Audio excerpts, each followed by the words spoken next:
I thought it was very good casting when I heard that Benedict was doing it, actually, because I think he has a physical presence about him that instantly is sort of gettable as Sherlock. I think you instantly believe that this is a Sherlock Holmes. But he's quick as well, and he can handle the big dialogue, And Sherlock's got a lot to say, He's got loads of stuff just to kind of dazzle us.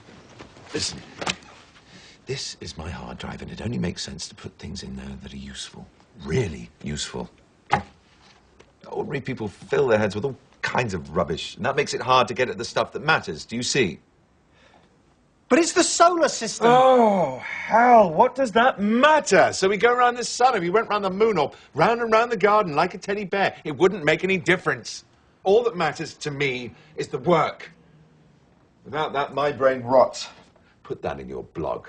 Or better still, stop inflicting your opinions on the world.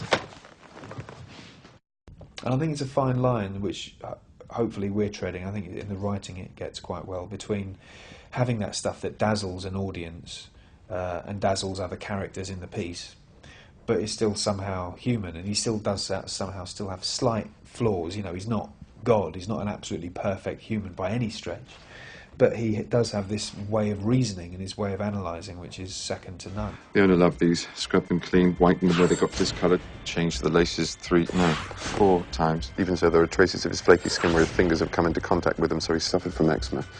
Shoes are well worn, more so on the inner side, which means the owner had weak arches. British made, 20 years old. 20 years? They're not retro, they're original.